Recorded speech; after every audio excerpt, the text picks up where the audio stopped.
Assalamualaikum warahmatullahi wabarakatuh. Alhamdulillah, selalu saja lisan kita sebagai seorang muslim selalu memuji dan memuja Allah. Tentu dengan penuh keyakinan di dalam hati setiap orang di antara kita bahwasanya dua susunan kata ini, Alhamdulillah, adalah kalimat penghubung antara kita dengan Sang Pencipta Allah yang telah menciptakan, mengurus, mengawasi semua yang di alam semesta ini termasuk diri kita sendiri. Dan Allah dengan kemahamurahannya telah menjadikan susunan kata ini, Alhamdulillah, adalah kalimat bersyukur kepadanya. Dimulai dari lolosnya kita sebagai salah satu dari miliaran bibit sperma yang akhirnya kita dipilih oleh Allah Subhanahu wa taala lahir di muka bumi ini.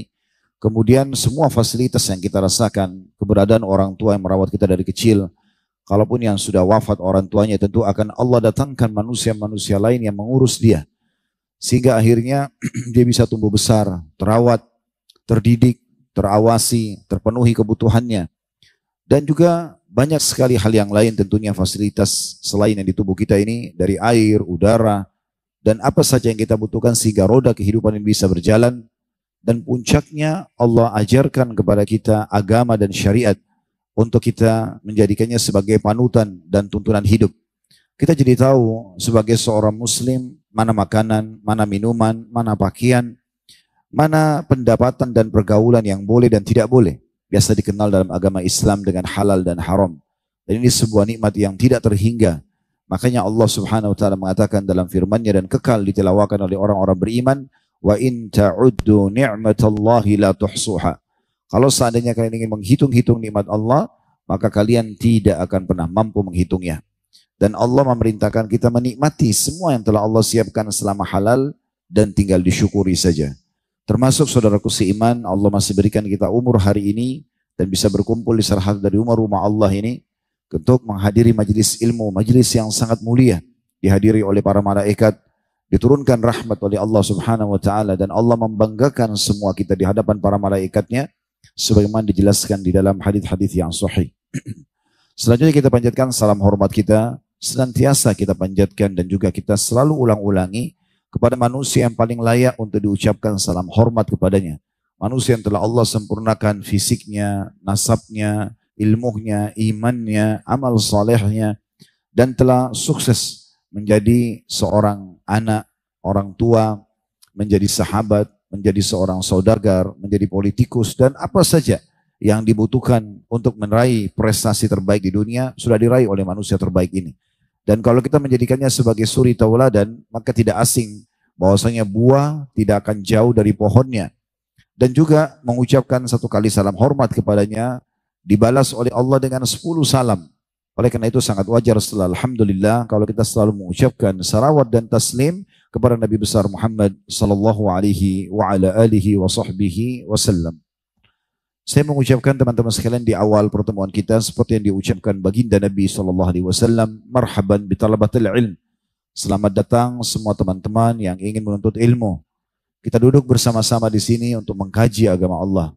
Bukan berarti kami duduk di sini kami lebih tahu daripada teman-teman sekalian. Tetapi memang kita sedang sama-sama mempelajari ilmu agama ini. Secara kebetulan Allah memilih kami yang menyampaikan dan Anda yang mendengarkan. Tetapi bukan berarti satu sama yang lain lebih mulia. Tentu saja yang paling mulia di sisi Allah adalah inna akramakum indallahi atqakum. Orang yang paling mulia di sisi Allah adalah orang yang paling bertakwa di antara kalian. Maksudnya yang paling patuh dan tunduk kepada syariat Allah Subhanahu wa taala adalah orang yang paling mulia. Kita ikhlaskan niat, bukan lagi melihat siapa yang menyampaikan dan apa yang disampaikan, tetapi niat baik untuk menghadiri majelis yang telah diperintahkan oleh Allah Subhanahu wa taala. Kalau yang disampaikan benar, kalau Allah, kalau Rasul, ambil dan amalkan. Kalau yang disampaikan keliru tentunya, maka tinggalkan dan jangan pernah diamalkan. Selain ikhlas, juga kami ingin berterima kasih kepada semua teman-teman yang sudah menjadi penyebab daripada terlaksananya tabligh akbar ini, baik dari jajaran pemerintahan, pengurus masjid, teman-teman panitia pengajian, dan juga tim kami tentunya yang sudah datang jauh-jauh juga bersama dari Jakarta. Semoga Allah jadikan ini semua sebagai tambahan amal saleh buat kita yang akan memberatkan timbangan amal hari kiamat dan juga akan meninggikan derajat kita di surga. Allahumma amin. Dan juga saya akan mulai kajian kita ini dengan berdoa. Semoga Allah Subhanahu wa taala menyembuhkan siapapun antara kita yang sedang sakit. Allah lunasi utang yang sedang terlilit utang. dan Allah penuhi semua hajat-hajat kita di dunia dan juga di akhirat dengan semudah-mudahnya, dan Allah berikan keberkahan, dan semoga Allah selalu menjaga kemerdekaan, persatuan dan kesatuan negara kita, dan Allah selalu memberikan petunjuk para pemimpin menjalankan tugas dan amanah dengan baik, dan juga menjadikan negara kita contoh bagi negara-negara yang lain, serta semoga Allah Subhanahu wa taala selalu menolong saudara-saudara kita yang tertindas, terutama di Palestina. Semoga Allah ikhlaskan niat mereka, terima para syuhada mereka, muliakan Islam di tangan mereka dan tangan kita semua, dan semoga Allah ikut sertakan kita bersama mereka di pahala, baik dengan doa, dengan harta, juga dengan jiwa kita. Dan semoga Allah menyatukan kita semua di surga Firdausnya tanpa hisab kelab di akhirat sana, sebagaimana Allah satukan kita dalam majlis ilmu yang mulia ini. Allahumma amin. Tema kita hari ini, saudaraku seiman, adalah kunci keberhasilan yang paling berharga. Saya akan mulai dulu teman-teman sekalian dengan poin yang sangat penting yang harus kita perhatikan bersama-sama. Allah Subhanahu wa taala menyebutkan di dalam surah Al-Hijr, surah nomor 15 ayat 49 dan ayat 50. Ini awal dasar landasan bahasan kita. Allah berfirman, "Nabbi ibadi anni anal ghafurur rahim wa anna azabi huwal azabul alim." Hai Muhammad, beritahukan kepada hamba-hambaku bahwasanya aku itu Maha Pengampun dan juga Maha Pengasih. Dan juga sampaikan ke mereka sebagai rivalnya, lawan daripada sifatku yang Maha Pengasih dan Maha Pengampun, kalau azabku adalah azab yang sangat pedih. Di dalam firman yang lain, dalam surah Al-Maidah surah nomor 5 ayat 98, Allah Subhanahu wa taala juga berfirman, "I'lamu annallaha syadidul iqab wa annallaha ghafurur rahim." Ketahuilah, pelajarilah, sadarilah, renungilah, kalau Tuhan kalian Allah amat berat siksanya, dan juga Allah itu memiliki sifat yang Maha Pengampun lagi Maha Penyayang. Dua sifat Allah ini harus kita jadikan sebagai sayap, dua sayap yang mengimbangi sikap dan juga langkah-langkah kita selama di dunia. Kita harus tahu Allah itu memang Maha Pengasih, Maha Penyayang. Bagi siapa? Bagi orang yang patuh, orang yang bertakwa kepadanya. Kalau kita rasionalkan, orang yang kerja di perusahaan akan terus disayangi, dihormati oleh pemilik perusahaan selama dia patuh dengan peraturan-peraturan yang ada, dia kerjakan pekerjaannya dengan baik. Dan satu sisi yang lain, Allah itu sangat berat siksanya. Atau dalam ayat tadi Al-Hijr, Allah itu siksanya sangat pedih. Banyak orang tidak sadar masalah ini. Walaupun dia tidak patuh, dia melakukan kemaksiatan, dia masih berpegang pada sifat Allah Ar-Rahmanur Rahim. Allah Maha Pengasih, Maha Penyayang. Sehingga tidak balance antara apa yang dia harapkan dengan sikapnya. Dia melakukan pelanggaran-pelanggaran agama, tapi dia bergantung pada sifat Allah yang Maha Pengasih, Maha Penyayang. Padahal sebenarnya bagi para pelanggar yang berlaku adalah sifat yang kedua. Bahwasanya azabnya Allah sangat pedih. Azabnya Allah sangat keras. Teman-teman sekalian, kita kalau melakukan ketaatan kepada Allah SWT, apa saja, dari yang diwajibkan, dari yang disunnahkan, maka Allah Azza wa Jal akan membalas kita berlipat-lipat. Sebagaimana Allah sebutkan dalam firman-Nya, "Man ja'abil hasanati falahu asyru amsalihha." Siapa yang berbuat dari satu keburukan, satu kebaikan, ya, amal soleh, maka akan dibalas 10 kali lipat. Bahkan Allah mengatakan dalam firman-Nya yang tidak asing buat kita, "Innallaha yarzuqu may yasha' bighairi hisab." Allah itu kalau memberikan balasan tanpa ada hitungan. Bisa saja hanya dengan sehari atau sekali kita bakti dengan orang tua kita, sudah cukup Allah bahagiakan kita seumur hidup. Bisa saja dengan kita melakukan bersedekah, membantu seseorang, sudah cukup membawa kita masuk ke dalam surga.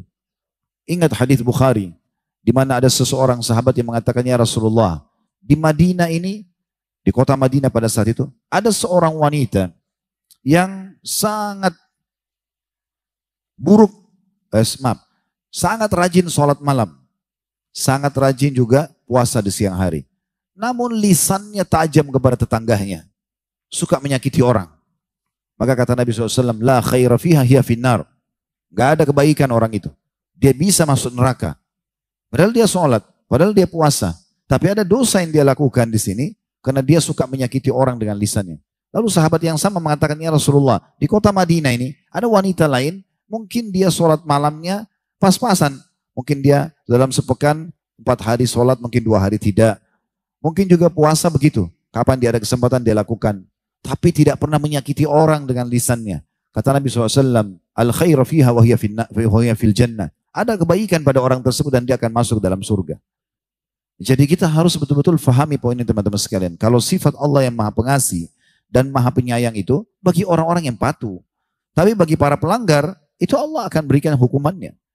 Dan kalau amal soleh dibalas berlipat ganda, hukuman juga sama. Bisa saja orang itu hanya berbohong sekali, sudah cukup untuk Allah hukum dia 1 bulan, 1 tahun menderita. Dan berapa banyak orang yang tidak faham masalah ini. Ternyata sumber masalah dia selama ini adalah adanya dosa yang terus-menerus berlanjut atau mungkin belum sempat dia bersihkan, taubatnya atau istighfarnya belum seimbang dengan dosa yang dia lakukan. Sehingga terus mengalir ujian-ujian yang datang kepada dia. Poin ini penting sekali untuk difahami teman-teman sekalian. Allah Subhanahu wa taala juga berfirman, ini ayat yang sangat agung. Dalam surah Al-A'raf, surah nomor 7, dimulai dari ayat 96. Perhatikan bagaimana Allah berfirman, mengimbangi antara orang yang patuh sama orang yang durhaka ini. Orang yang bertakwa sama orang yang bermaksiat. Al-A'raf, surah nomor 7 ayat 96 mulainya. Nanti kita baca juga 97, 98 dan beberapa ayat setelahnya. Ayat 96-nya Allah mengatakan walau anna ahlal qura amanu wattaqau. Kalau seandainya satu penduduk negeri itu mereka beriman dan bertakwa. Yakin Allah itu ada, pencipta hanya dia saja esa dan bertakwa, suka mengerjakan perintah Allah dan meninggalkan larangannya. La fatahna alaihim barakatim minas sama'i wal ard. Kami pasti akan bukakan pintu-pintu keberkahan untuknya dengan beriman dan bertakwa dari langit dan dari bumi. Banyak ulama tafsir mengatakan dari langit itu Allah turunkan rezeki, Allah turunkan hujan, ya, dan banyak kebutuhan-kebutuhannya. Dari bumi apa saja yang dia kerjakan Allah, apa saja yang dia kerjakan Allah berkahi, apa saja yang dia inginkan Allah kasih. Dari makanan, dari minuman, dari pekerjaan, pasangan hidup, keturunan dan seterusnya. Dikatakan walakin kadzabu fa akhadnahum bima kanu yaksibun. Tapi sayangnya banyak penduduk bumi itu mereka mendustakan ayat-ayat kami. Mereka tidak mau beriman sama Allah, mereka marah bermaksiat dan akhirnya kami siksa mereka karena perbuatan mereka.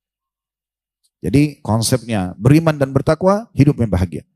Maksiat, melakukan pelanggaran dihukum. Lalu setelahnya ayat 97, 98, 99 ya. Semua ini teman-teman sekalian menyebutkan tentang Allah mengancam kita semua kalau masih ada orang yang terus saja dengan pelanggaran atau kemaksiatannya. Kata Allah SWT di ayat 97-nya, afa amina ahlul qura an ya'tiyahum ba'suna bayatan wa hum naimun. Apakah penduduk-penduduk negeri itu yang melakukan dosa-dosa tidak mau berhenti dari pelanggaran mereka walaupun dosa kecil? Apakah pada penduduk negeri itu merasa aman dari kedatangannya siksaan kami kepada mereka di malam hari pada saat mereka sedang tidur? Di negeri kita pernah lihat ini, menyaksikan berapa kali terjadi bencana alam. Mereka tidak sempat melarikan diri. Tidur, dalam kondisi itu tiba-tiba air sudah menenggelamkan. Sekarang berita di hari-hari sekarang ada beberapa kota di negeri kita yang sedang banjir. Kalau mereka bisa melarikan diri, mereka masih melarikan diri. Tapi banyak di antara mereka tidak bisa. Ada yang tenggelam dengan meninggal. Ada yang hancur, hilang hartanya. Ada yang terkurung, tidak bisa keluar, dan seterusnya. Tidak ada jaminan seseorang bisa selamat. Kita pernah lihat terjadi tsunami, terjadi longsor, jadi gempa bumi, banyak sekali. Semua itu, ya, semua itu adalah sebab daripada dosa-dosa. Sampai waktu ditanya, Ibnu Qayyim menukil dalam kitab Ad-Da' beliau, pernah ada 2 orang tabi'in datang kepada Aisyah mengatakan, tolong sampaikan kepada kami wahai ibunda, apa yang anda dengarkan tentang gempa dari Nabi SAW. Kata Aisyah, kalau mereka telah menghalalkan minuman keras, alat-alat musik, para penyanyi-penyanyi sudah tampil, maka Allah yang di langit sana murka. Dan Allah mengatakan kepada bumi, goncangkan dirimu. Kalau mereka, kata Aisyah radhiyallahu anha, berhenti dari perbuatan itu, maka semua akan kembali stabil lagi. Tapi kalau tidak, Allah akan binasakan mereka bersama dengan bumi tempat mereka tinggal. Riwayat sangat jelas. Ayat-ayat Al-Quran sangat jelas. Tapi sayangnya sedikit orang yang mau merenungi dan menjadikannya sebagai pelajaran. Kata Allah SWT, saya ulangi ayat 97 tadi, dan apakah penduduk negeri itu merasa aman dari kedatangannya siksaan kami kepada mereka di waktu malam, di saat mereka tidur? 98-nya. Tentu di situ kalau kita terjemahan ada tanda tanya. Karena memang itu tanda tanya. Siapa di antara kalian yang merasa aman setelah berbuat dosa, mabuk-mabukan di malam hari, narkotika, berzina, kemudian masih bisa selamat? Dia ngantuk, tiba-tiba Allah hukum dia dengan pada saat dia tidur. Ayat 98-nya, awa amina ahlul qura an ya'tiyahum ba'suna duha wa hum yal'abun. Kalau tadi ayat sebelumnya tentang masalah malam hari, umumnya orang tidur. Mungkin orang berpikir, oh ya memang kalau lagi tidur nggak bisa melarikan diri. Kalau siang mungkin masih bisa melarikan diri. Allah sebutkan di ayat 98-nya. Dan apakah penduduk negeri-negeri itu merasa aman dari kedatangan siksaan kami kepada mereka di waktu matahari, ya, sepenggalan naik ketika mereka sedang bermain, di waktu duha kayak kita sekarang. Walaupun terang, walaupun semua orang menyaksikan, walaupun mungkin dia punya fasilitas mobil, segala macam kendaraan untuk melarikan diri, tetap saja tidak ada jaminan. Waktu terjadi tsunami itu hari di salah satu kota di Indonesia, di Sulawesi, ya, di kota Palu tepatnya, saya lihat cuplikannya.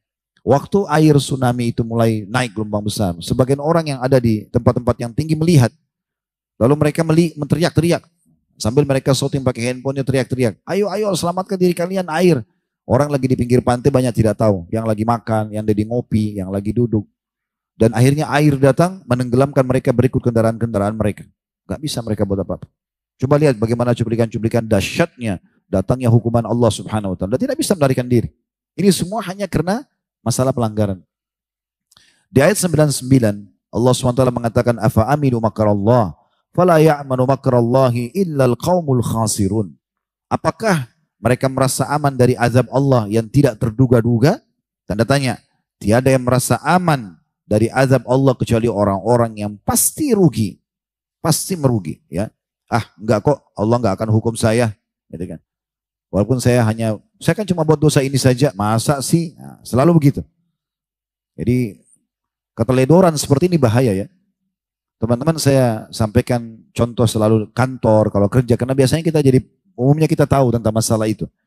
Kita kalau menjadi seorang pegawai di perusahaan, kalau Anda selalu telaten, ya, Anda betul-betul serius memperhatikan pekerjaan Anda, waktu kerjanya, jenis pekerjaannya, kualitasnya, ya. Dan kuantitas kalau memang ada tambahan tentang masalah misalnya jam kerja dan seterusnya. Anda pasti akan prestasi. Di mana-mana begitu. Di kampus pun lagi sekolah atau lagi kuliah sama. Mahasiswa yang sangat peduli dengan masalah contoh-contoh dan materi yang disampaikan oleh dosen. Dia catat, dia datangkan referensi yang dosennya suruh datang referensi. Pasti berprestasi. Dan pasti membanggakan buat diri dia sendiri selain dia pintar. Akan menjadi referensi bagi orang lain juga. Saya melihat ini peka ya, harus kita peka menurut masalah ini. Saya waktu masih di kampus dulu, kadang-kadang kalau dosen ngomong, masuk misalnya materi hadis, Fathul Bari, Sahih Bukhari, baca bab ini. Dan mulailah dosen menjelaskan hadis. Ada sebagian kami serius sekali mendengarkan, karena dia pikiran adalah ilmu dan dia harus mendapatkannya. Kemudian mencatat, kadang-kadang dosen mengatakan, coba pekan depan bawa jilid yang ini ya. Tapi sebagian lagi tidak seperti itu. Dia anggap, dosen datang, ya sudahlah, saya dengar, tapi dia buat kesibukan yang lain. Padahal kalau orang sudah pecah konsentrasi, pasti pecah juga apa yang akan dia dapatkan. Kita kalau sedang mendengarkan seseorang dengan fokus, itu bisa 100% kita dapatkan. Tapi kalau kita juga sambil sibuk dengan handphone, sambil apa, kita pikir, saya dengar kok, itu tidak mungkin. Pasti pecah konsentrasi. Persentasenya bisa 50-50%. Ternyata begitu memang. Sebagian dosen di kelas, bagian mahasiswa di kelas kami dulu, karena mereka dengar tapi sambil sibuk, orat-orat kertas, ya sibuk dengan apalah gitu kan. Waktu itu tahun kami belum ada handphone tentunya ya. Tapi subhanallah pekan depan yang membawa buku referensi yang dosen minta itu cuma berapa orang, 2-3 orang, selebihnya tidak ada. Oh memang disuruh bawa buku ya, padahal dia dengar pekan lalu. Karena dia nggak konsentrasi. Begitu juga dengan pekerjaan di kantor. Akan sangat beda kita temukan kalau si A sama si B fokus dengan pekerjaannya, memikirkan masalah kualitas dan kuantitasnya dengan orang yang asal-asalan itu akan beda. Kita lihat beberapa tahun ke depan ini akan naik jabatannya, prestasinya, ini tidak. Pengusaha juga begitu, yang datang serius ingin berusaha, membuka unit-unit usaha, dia ingin kembangkan, dia pelajari, terus dia masuk di situ ya, lebih mendalami, menekuni, maka beda dengan orang yang hanya sekedar buka usaha ya asal-asalan. Kita temukan 5-10 tahun ke depan ini sangat maju, yang ini sangat terpuruk, bahkan mungkin bisa bangkrut. Begitu seterusnya. Nah ini masalah mungkin dianggap sederhana oleh sebagian orang, tapi saya membahas di tablik akbar karena saya lihat ini sensitif. Ini kayak pondasi dasarnya. Menganggap remehan terhadap sesuatu akan menghasilkan juga hasil yang dianggap remeh. Pasti. Gitu kan? Prestasinya juga akan dianggap remeh oleh orang-orang. Tapi orang anggap itu serius, dia tekuni, maka juga akan hasilnya luar biasa. Seperti itu memahaminya teman-teman sekalian. Dan banyak orang tidak paham. Ternyata pelanggaran-pelanggaran yang dia lakukan, justru itu penyebab banyaknya bala ujian yang datang kepada dia. Dengarkan bagaimana Nabi SAW menyebutkan, maaf, ini perkataan Ali radhiyallahu anhu. Ali bin Abi Thalib mengatakan, dinukil dari kitab Al-Jawabul Kafi di halaman 87, kata beliau, ma nuzzila bala'un illa bi dzambin wala rufi'a bala'un illa bi taubah. Tidaklah musibah itu yang turun datang, musibah apa saja ya, yang kita tidak suka itu biasa dianggap musibah dari yang kecil sampai yang besar, kecuali karena dosa yang dilakukan, pelanggaran, dianggap remeh oleh orang dan tidak akan pernah diangkat kecuali dengan taubat. Kecuali dengan taubat. Artinya betul-betul ya perkataan ini sangat luar biasa yang harusnya kita jadikan sebagai pegangan dan rujukan kita teman-teman sekalian. Baik, kita coba lebih dalam masuk teman-teman sekalian. Setelah kita memahami bahwasanya bahayanya efek daripada pelanggaran ya. Kalau ketaatan itu ada bahasan sendiri. Kita sekarang mau bicara tentang masalah efek dari pelanggaran. Karena kalau orang sudah lakukan ketaatan, kalau tadi kayak pegawai, mahasiswa, menjadi orang yang prestasi, itu nggak perlu dibahas lagi. Karena orang itu tinggal bagaimana mengejar juara 1 atau juara 2, prestasi yang lebih baik aja gitu. Tapi yang kita masalahkan adalah orang yang masih lalai, orang yang masih terus dengan pelanggaran-pelanggarannya, menganggap remeh peraturan-peraturan yang ada. Ya kalau saya ditangkap ya udahlah, kalau saya dihukum ya udahlah gitu. Ini ngawur ini, gitu kan? Ini salah ini. Karena nanti akan kalau sudah kena efek jerah baru dia kapok. Dan sebenarnya di saat dia kena efek jerah, waktu dia dihukum itu, sebenarnya itu bisa digunakan untuk menambah prestasi kalau dia orang berprestasi. Kenapa harus masuk ke zona itu? Di dalam agama Allah Subhanahu wa taala, teman-teman sekalian, kalau ada yang bertanya begini, lalu apa solusinya Ustaz? Kalau seandainya kita ini masih suka aja buka pintu pelanggaran, mata masih suka yang haram, telinga mendengar yang haram, lisan kita masih mengucapin yang haram, tangan menjamah yang haram, kaki melangkah yang haram, dan kemaluan juga masih menyentuh yang haram, apa yang kita lakukan? Maka yang kita lakukan adalah taubatan nasuha. Ini teman-teman sekalian saya melihat sebuah bonus. Betul-betul karunia yang Allah berikan dengan taubat, dengan kembali kepada Allah Subhanahu wa taala, mengakui kesalahan itu, kemudian memperbaikinya, ini adalah solusi terbaik. Dan kita sangat bersyukur kepada Allah Subhanahu wa taala karena Allah buka pintu ini. Bayangkan teman-teman kalau Allah tidak buka ini. Ada orang buat dosa langsung dihukum, butain matanya satu. Buat salah ini, potong tangannya. Buat salah ini, potong kemaluannya. Habis kita ini. Satu hari mungkin sudah selesai, masuk kuburan semuanya. Tapi Allah Subhanahu wa taala ya ingin menyelamatkan hamba-hambanya. Allah tidak ingin kita masuk ke dalam neraka. Makanya Nabi Muhammad SAW mengatakan, perumpamaan aku dengan kalian seperti orang yang sedang berada di api unggun, gitu kan. Dan dia coba untuk menghalau agar jangan serangga itu bisa masuk ke api itu. Ini api neraka sangat besar, kita diibaratkan seperti serangga yang sedang terbang, itu kan bisa masuk ke api. Dan aku berusaha menghalau kalian, tetapi masih ada saja yang lolos dari aku. Karena masih ada saja yang tidak peduli. Tahu ini sebenarnya, zina itu hukumannya nih akan masuk neraka, akan disiksa di kuburan. Tapi tetap dilakukan. Padahal sebenarnya ada solusinya dalam Islam, yaitu dia menikah. Kenapa nggak menikah gitu kan? Dia sudah tahu kalau dia minum khamar, narkotika, dihukum manusia pun Allah sudah buat ada peraturan untuk menghukumnya. Bisa kena rusak namanya, nama baiknya, kemudian ada efek jerah, bisa dipenjara, bisa dikena denda dan itu dan apalah gitu. Di akhirat juga akan ada hukuman, tapi kita tetap dilakukan. Ini agak unik ini. Ada orang tahu ada efek jerah tapi tetap dilakukan, ini agak unik. Kenapa harus ke zona itu? Padahal sebenarnya sangat berbahaya gitu ya. Oleh karena itu teman-teman sekalian, Allah Subhanahu wa taala membuka kepada kita kunci keberhasilan yang terbaik. Kalau menurut saya adalah justru Allah bukakan pintu taubat untuk kita. Ini luar biasa ini.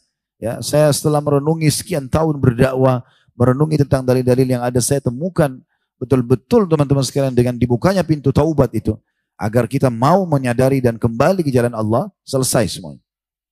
Cuma memang tetap ada efek jerah. Nah ini perlu dipahami ya. Bedanya antara orang yang taubat, setelah efek jerah, mereka akan kembali kepada fasilitas yang sudah dijanjikan. Kalau dia melakukan dosa, tidak melakukan taubat, maka dia akan terus dengan efek jerahnya. Ini bermula kisah dua makhluk Allah Subhanahu wa taala yang sangat masyhur, Adam alaihissalam dan iblis alaihi laknatullah. Dua makhluk Allah. Dua-duanya tadinya taat kepada Allah Subhanahu wa taala. Dua-duanya taat kepada Allah Subhanahu wa taala. Namun yang terjadi adalah iblis maksiat kepada Allah. Disuruh sujud kepada Adam, bukan karena Adamnya kena perintah Allah, dia nggak mau.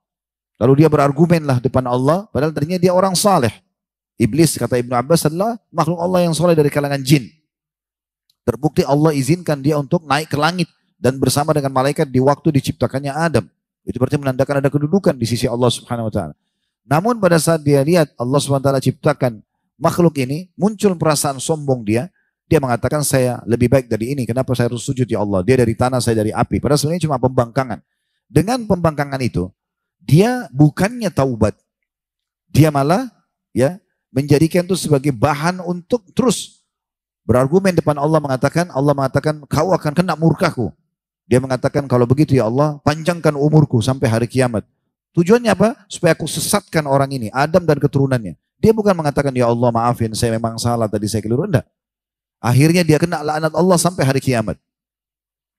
Sementara Adam alaihissalam pada saat masuk ke surga dan dilarang untuk makan dari satu pohon yang berbuah, ada buahnya. Walaupun kita sudah jelaskan di tablik akbar kemarin di Jakarta tentang serial Adam alaihissalam, ini bukan namanya buah khuldi. Sering saya dengar begitu, oh Nabi Adam makan dari buah khuldi, bukan. Karena kata-kata atau kata khuldi ini muncul dari lisan iblis. Ya. Allah menukil dalam Al-Quran bagaimana iblis mengatakan kepada Adam, mau nggak saya tunjukkan kepada kamu satu pohon khuld atau pohon yang bisa bawa pada kekekalan. Allah tidak larang kau Adam dengan istrimu makan dari buah pohon ini kecuali karena kalau kau makan kau akan kekal, gitu ya. Maka keluarlah istilah khuld, artinya kekekalan, gitu ya. Tapi ini bukan nama pohon dan buah tersebut. Makanya ulama mengatakan Allah merahasiakan namanya kepada kita karena tidak penting untuk kita tahu. Yang kita ambil pelajaran adalah pelanggarannya Adam alaihissalam dan godaannya iblis. Pada saat itu teman-teman sekalian, Nabi Adam pun intinya alaihissalatu wassalam, ayah kita semua, beliau tergoda bersama istrinya Hawa, akhirnya makan. Apa yang terjadi? Allah hukum. Mulailah tadinya dalam beberapa riwayat disebutkan badan mereka penuh dengan cahaya itu hilang, lalu tersingkaplah aurat mereka. Lalu mulailah mereka mengambil dari daun-daun surga menempel dan menutupi tubuh mereka. Tetapi bedanya iblis sama Adam alaihissalam merasa bersalah. Lalu kemudian dia taubat kepada Allah Subhanahu wa taala. Dalam sebuah riwayat, Nabi Adam alaihissalam bersembunyi di antara pohon-pohon surga, lalu Allah mengatakan, "Hai Adam," dalam hadis kursi, "apakah engkau melarikan diri dariku?" Kata Adam, "Tidak wahai Tuhanku, tapi justru aku malu kepadamu." Lalu kemudian ya dia pun mengatakan dalam riwayat yang lain, "Ya Allah, bukankah engkau telah menciptakan aku dengan dengan kedua tanganmu, engkau meniupkan ruh yang engkau ciptakan kepadaku, engkau masukkan aku ke dalam surga," dan sekian banyak hal yang disebutkan. Ya, lalu kemudian Allah mengatakan iya, semuanya dijawab iya. Lalu Nabi Adam mengatakan alaihissalatu wassalam, "Apakah ya kalau aku bertaubat dan mengakui kesalahanku, engkau akan mengembalikan aku ke surga?" Kata Allah SWT, iya. Maka Nabi Adam pun akhirnya taubat kepada Allah. Nah, ini dua makhluk Allah yang menjadi pelajaran buat kita teman-teman sekalian. Artinya mungkin kita pernah melakukan kesalahan, tapi saatnya untuk kembali kepada Allah SWT. Gunakan fasilitas ini. Taubat dan istighfar kepada Allah Subhanahu wa taala ini teman-teman sekalian akan mendatangkan dua manfaat besar untuk kita. Yang pertama manfaatnya, diangkatnya konsekuensi hukuman yang bisa datang. Kenapa sih ada hukuman? Dosa atau maksiat itu terjemahan bahasa Indonesia adalah pelanggaran. Semua pelanggaran sangat dekat dengan hukuman. Maka akan diangkat, nggak jadi dihukum, bisa saja atau diringankan hukumannya. Yang kedua, kembalinya semua fasilitas yang tertahan karena dosa. Tadi perkataan Ali radhiyallahu anhu ya, bahwasanya bala itu datang justru karena dosa dan bisa diangkat dengan taubat. Nah, seperti itu ya. Dari fasilitas bisa kembali. Kita lihat bagaimana Nabi Adam alaihissalam, ayah kita semuanya. Bagaimana pada saat dia buat dosa, Allah SWT hukum. Dikeluarkan dari surga, diangkat cahaya yang menjadi penutup aurat mereka. Ya, dia dengan istrinya Hawa alaihi wassalam. Tapi karena taubat, mereka mengatakan Rabbana zalamna anfusana wa illam taghfir lana wa tarhamna lanakunanna minal khasirin. Wahai Tuhan kami telah menzalimi diri kami. Kalau Engkau tidak maafkan kami, Engkau kasihi kami, maka kami termasuk orang-orang yang rugi. Maka Allah Subhanahu wa taala pun menerima taubatnya gitu ya. Dengan itu, Hukuman berhenti di saat itu. Walaupun ada konsekuensi hukuman diturunkan dari surga. Tapi di dunia sudah nggak dihukum lagi. Nabi Adam alaihissalam berjalan dengan kesehatannya, dengan keturunannya, dengan kebahagiaannya. Sementara iblis dengan laknat Allah terus menerus. Lalu setelah meninggal, Nabi Adam alaihissalam akan dimasukkan ke dalam surga. Karena semua nabi-nabi akan masuk ke dalam surga gitu ya. Jadi hukuman berhenti dan fasilitas akan kembali. Yaitu masuk ke dalam surga. Nabi Adam alaihissalam pada saat buat dosa, beliau tidak bilang, ya Allah kembalikan aku ke dalam surga. Beliau malah mohon ampun kepada Allah. Kenapa beliau tidak bilang, ya Allah kembalikan saya ke dalam surga? Karena memang beliau faham dengan beristighfar dan bertobat kepada Allah, selain diberhentikan hukuman yang sudah datang, maka secara otomatis juga fasilitas akan kembali. Akan masuk ke surga lagi nanti. Itu manfaat yang sangat besar teman-teman sekalian. Siapapun teman-teman sekalian yang ingin terangkat semua cobaan dalam hidupnya, musibah, penyakit, gangguan-gangguan makhluk, difitnah orang dan seterusnya. Juga sekaligus menjadi penyebab datangnya rezeki. Bahkan puncaknya adalah masuk ke dalam surga yang abadi, maka hendaklah dia memperbanyak istighfar dan taubat. Ini tiket terbaik. Tiket keselamatan terbaik ya ini. Taubat dan istighfar. Apa itu istighfar, apa itu taubat teman-teman sekalian? Istighfar adalah permohonan maaf. Seperti teman-teman kalau buat salah sama orang lalu mengatakan maafin saya ya. Nah itu istighfar. Taubat, ikrar tidak akan mengulanginya. Saya janji tidak akan ulangi kesalahan saya. Nah itu kalau digabungin berarti permohonan maaf dan pengikraran untuk tidak mengulangi itu astagfirullah wa atubu ilaih. Nah ini poinnya. Apa yang lebih indah teman-teman sekalian dalam hidup kita? Di saat diputihkan semua kesalahan kita. Udah, kita datang pada seseorang yang pernah kita buat salah, maafin saya. Ya udah saya sudah maafin semuanya. Pasti kita merasa ada sesuatu beban yang hilang dari kita. Tidak ada sesuatu yang lebih membahagiakan bagi jiwa dibandingkan itu. Plus lagi, semua fasilitasnya bisa kembali. Ini satu hal yang luar biasa. Allah subhanahu wa ta'ala mengajak kita ke arah itu. Dalam surah Al-Imran, surah nomor 3 ayat 133. Wasari'u ila magfiratin min rabbikum wa jannatin arduhas samawatu wal ardu iddat lil muttaqin. Berlumba-lumbalah kalian dan bersegeralah kalian. Kepada apa? Kepada ampunan atau pengampunan Tuhan kalian. Maksudnya segera taubat dari dosa-dosa kalian. Dan dengan itu nanti kalian akan mendapatkan surga yang luasnya seluas langit dan bumi, dijanjikan untuk orang-orang yang bertakwa. Makna lain juga, segeralah kepada pengampunan Tuhan kalian. Dan setelah itu sibukkan diri kalian dengan amal-amal yang membawa kalian ke dalam surga yang luasnya seluas langit dan bumi, dijanjikan untuk orang-orang yang bertakwa. Ini ayat teman-teman sekalian, ayat yang sangat jelas. Allah menggunakan kata-kata wasari'u, bersegerahlah. Jangan tunda. Ya, tidak ada manfaatnya terjerumus dalam dosa yang sama, berlarut-larut, sekian hari, sekian tahun, sekian ya waktu, karena itu hanya akan datang memberatkan hukuman. Dalam surah Al-Maidah, surah nomor 5 ayat 74, Allah juga berfirman, afala yatubuna ilallahi wa yastaghfiruna wallahu ghafurur rahim. Tidakkah mereka itu segera taubat kepada Allah dan beristighfar kepadanya? Berikrarkan tidak akan mengulangi kesalahan dan mohon ampun atau mohon maaf. Sesungguhnya Allah itu maha pengampun dan maha pengasih. Walaupun banyak menumpuk dosa kita, kalau kita mau kembali kepada Allah, Allah akan memaafkannya. Perbedaan dasar antara manusia atau makhluk sama Allah itu antara langit sama bumi. Gitu ya. Kalau manusia kita buat salah, meminta maaf dengan dia, bisa dimaafkan, bisa tidak. Tapi kalau Allah Azza wa Jalla berbeda. Asal kita mau kembali aja ke jalannya, maka bisa dimaafkan. Dan kita bisa lihat efek daripada orang-orang yang dihukum sama Allah yang terlalu banyak pelajaran di muka bumi. Kaum-kaum yang Allah binasakan. Bagaimana kaum Ma'ad, kaumnya Nabi Hud, Allah binasakan. Bagaimana kaum Samud, kaumnya Nabi Saleh, Allah binasakan. Bagaimana Fir'aun, kaumnya Nabi Musa, Allah binasakan. Dan bekas-bekas peninggalan mereka masih ada. Sampai hari ini masih ada. Kaum Nabi Lut, Namrud, kaumnya Nabi Ibrahim, masih hari ini masih ada bekasnya semua. Ditelusuri oleh para ulama, ya para ahli sejarah, yaitu menemukan bagaimana peninggalan-peninggalan mereka. Sampai hari ini kita bisa searching di Google misalnya peninggalan kaum Ad. Anda akan lihat semua itu. Peninggalan kaum Samud, peninggalan Fir'aun, semua masih ada. Dan cuma tinggal kenangan saja. Mereka tidak akan bisa ya berbuat apa-apa lagi dengan apa yang mereka dulu telah rasakan dari masa kejayaan. Dan semua orang-orang yang berbuat ketaatan itu akan selalu terkenang. Lihat bagaimana para nabi-nabi dikenang kisah-kisah mereka. Bagaimana para sahabatnya juga dikenang kisah mereka. Orang-orang soleh dinukil daripada amal-amal dan kebaikan mereka. Sementara orang-orang yang jahat, yang dikenang hanya keburukannya dan selesai sampai situ. Mana sekarang rumahnya Abu Lahab, Abu Jahal? Kalau Anda sudah tahu, alhamdulillah. Kalau belum tahu, rumah mereka di Mekah rumah yang paling besar dulu. Termasuk salah satu orang yang terkaya di Mekah. Tapi mana mereka? Sudah tidak ada. Tapi Abu Bakar, Umar, walaupun harta mereka sudah tidak ada, tapi selalu dikenang. Kisah mereka akan selalu dikenang. Begitulah keadaan orang-orang yang patuh dan orang membangkang. Ambil pelajaran teman-teman sekalian. Sayangnya banyak di antara kita tidak ambil pelajaran dari kisah-kisah orang sebelum kita.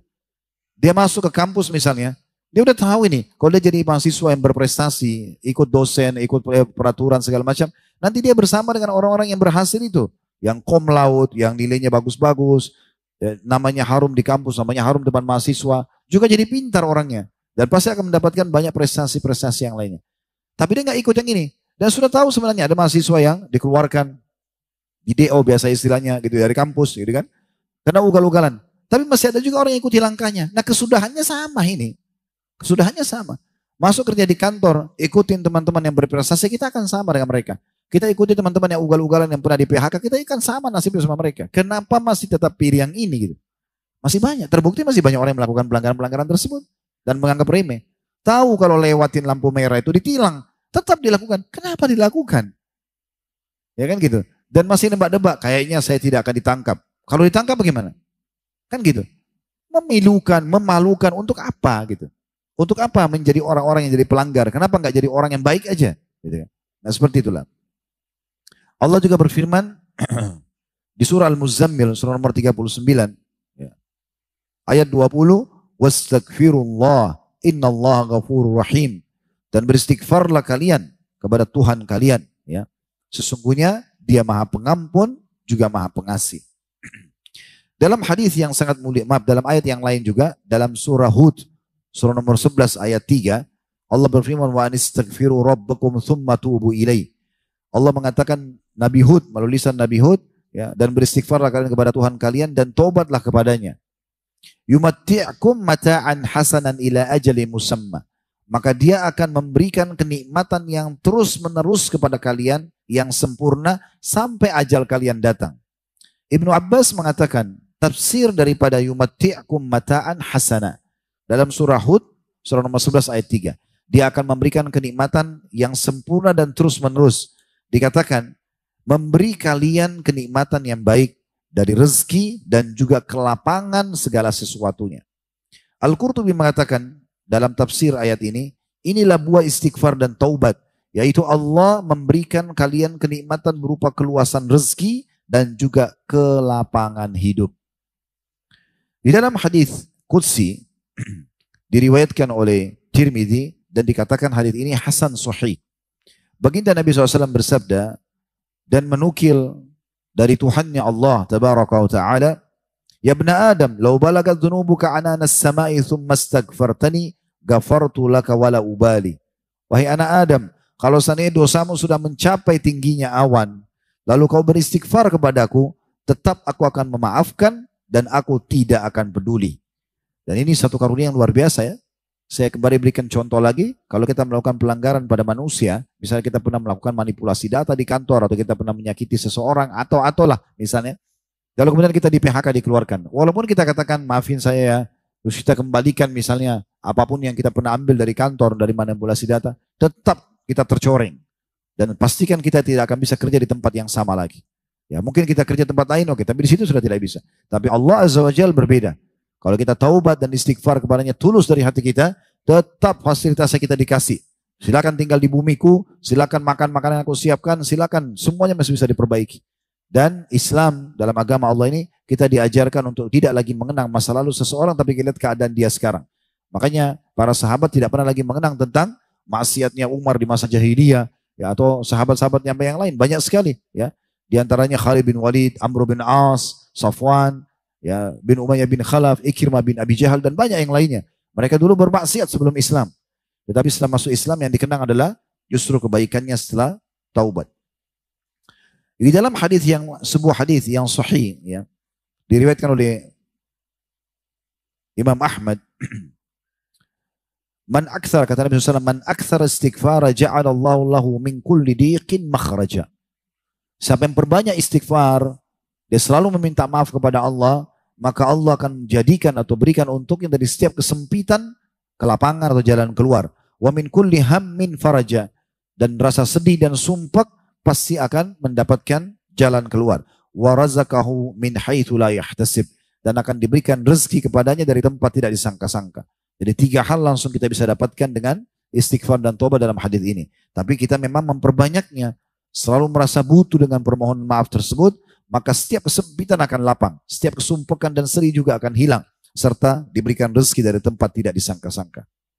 Teman-teman sekalian, selama kita selalu memohon ampun kepada Allah, Allah selalu membuka pintu untuk kita. Selama belum sampai ruh kita di tenggorokan, belum sampai kita akan meninggal dunia. Maka jangan sia-siakan ini. Karena mati itu misterius. Kita nggak pernah tahu kapan datang, di mana datang, bentuknya seperti apa kita nggak tahu. Sesehat apapun makanan yang kita makan, sering berolahraga, seasri apapun udara, lingkungan yang kita tinggal, ya tetap saja kalau ajal datang kita akan meninggal dunia. Sebagaimana sudah kita jelaskan di materi kita semalam. Kalau sudah datang ajal, pasti mati. Gak mungkin tidak. Oleh karena itu jangan ditunda teman-teman sekalian. Ya, selama ada kesempatan. Dalam hadis Bukhari dan Muslim disebutkan sabda Nabi SAW, "Idza aznabal abdu dzamban faqal." Kalau seorang hamba berbuat dosa, kemudian dia mengatakan, ya, "Allahumma gfirli." Ya Allah, maafkanlah aku. Fayaqulullah azza wajal. Maka Allah azza wajal berfirman, aznaba abdi dzamban fa'alima anna law rabban ya'khudhu bidzamb. Hambaku ini telah berbuat dosa, tapi dia menyadari kalau dia punya Tuhan yang akan menghukum dosa itu. Wa yakfiru dzamb abdi, dan akan mengampuni dosa hambaku. I'mal ma syi'ta faqad ghafartu lak.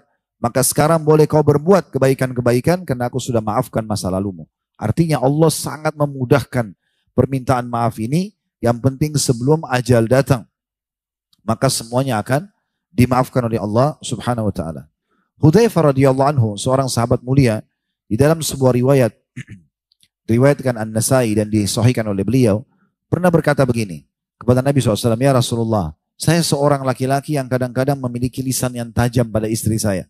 Kadang-kadang saya marah, kadang-kadang saya kasar gitu ya. Walaupun ini bukan menjadi sifat beliau. Beliau mengatakan kadang pernah terjadi begitu. Apa yang harus saya lakukan? Dan saya khawatir ya, ini akan mendatangkan hukuman Allah. Bahkan bisa membawa aku masuk ke neraka. Takutnya nanti karena dosa itu saja sudah cukup masuk neraka." Maka Nabi SAW mengatakan, "Fa'aina anta min istighfar." Mana kau hai Hudzaifah dari istighfar? "Fa inni la astaghfirannallah fil yaumi mi'ata marrah." Aku sendiri sebagai seorang nabi tetap beristighfar kepada Allah sehari 100 kali. Dari riwayat ini kita ambil pelajaran teman-teman. Mungkin hal yang dianggap remeh oleh orang. Bertutur kata kasar aja pada pasangan kita, pada istri, pada suami, sudah cukup itu bisa membawa pada hukuman Allah. Bahkan Hudzaifah khawatir bisa masuk neraka karena itu. Dan begitulah harusnya sifat orang mukmin. Ya. Makanya dalam sebuah riwayat yang lain kata Nabi SAW, orang mukmin itu kalau berbuat satu dosa kecil, dia melihat seperti sebuah gunung besar yang dia khawatir akan menimpa tubuhnya. Tapi orang munafik berbuat dosa besar, dia hanya melihat seperti seekor lalat yang hinggap di hidungnya lalu dia usir seperti ini. Orang mukmin memang sangat pekah. Ya. Bagaimana mereka berhati-hati sekali dalam setiap pelanggaran. Begitu juga teman-teman sekalian, kalau kita mau agar kita juga bukan cuma sekedar istighfar, bagaimana kiat tambahannya agar kita selamat dari dosa-dosa ini? Sederhana, sibukkan diri dengan amal soleh. Sibukkan diri dengan amal soleh. Dari amal soleh ke amal soleh yang lain. Jangan pernah biarkan ada waktu lowong yang bisa ditunggangi oleh syaitan untuk kita berbuat dosa. Ingat, pintu kemaksiatan itu terbuka justru di saat kita santai. Di saat kita sedang lalai. Duduk di rumah, lagi gak ada kegiatan. Udah mulai pegang handphone, mulai nonton. Misal. Tapi kalau kita ada kesibukan, apa saja kesibukan, maka kita akan susah untuk melakukan dosa. Bahkan kesibukan duniawi pun. Misal seseorang kerja di kantor, dia lagi sibuk mengejar, ingin mendapatkan bonus. Maka dia lembur. Temannya mungkin telepon dia, ayo kita ke karaoke, ayo kita ke diskotik. Ah enggak, saya lagi lembur, nanti aja. Tertunda kemaksiatannya hanya karena kesibukannya. Itu dengan sibuk dunia, apalagi kalau udah sibuk dengan akhirat. Maka kita tidak butuh mengeluarkan energi khusus untuk meninggalkan maksiat atau dosa. Cukup sibukkan diri dengan amal soleh, maka secara otomatis kita akan jauh dari kemaksiatan tersebut. Anda mau lebih pekah lagi, sibukkan diri dengan amal-amal sunnah, amal wajib akan terjaga.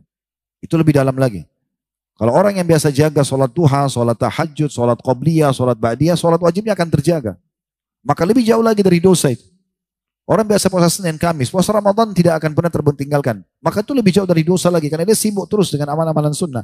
Orang yang terbiasa dengan sedekah, zakat tidak berat bagi dia. Orang terbiasa umrah, haji tidak berat bagi dia. Begitu seterusnya. Orang yang sering berkorban hal-hal yang kecil, bersedekah di jalan Allah, mendahulukan orang lain. Nanti kalau diminta ditumpahkan darah di medan perang, dia akan bersedia. Maka itu lebih dalam lagi dan lebih pekas secara keimanan. Abu Hanifah rahimahullah, ini semalam sempat saya singgung waktu menjawab pertanyaan. Saya bilang saya akan singgung lagi besok insya Allah. Dan Allah masih kasih kesempatan kita menyampaikan. Semoga Allah panjangkan umur kita di atas ketaatan dan keimanan kepadanya. Dan menutup hidup kita dengan husnul khatimah. Meninggal dalam keadaan baik di mata Allah subhanahu wa ta'ala. Allahumma amin. Dari hadis Jabir radhiyallahu anhu, beliau menukil dalam buku beliau, Abu Hanifah menukil, bahwasanya ada seorang laki-laki datang kepada Nabi SAW dan mengatakan, wahai Rasulullah, saya belum dikaruniai seorang anak pun, sementara orang-orang dikaruniai. Maka kata Nabi SAW, fa'ina anta min kathrati istighfari wa kathrati sadaqah turzak bihima. Mana kamu dari memperbanyak istighfar dan memperbanyak sedekah, yang pasti kamu akan diberikan rezeki apa yang kau inginkan dengan keduanya. Di sini perhatikan perkataan Nabi SAW bukan cuma istighfar dan sedekah, tapi kathrah. Kathrah artinya perbanyak. Terus sampai hajat kita dipenuhi.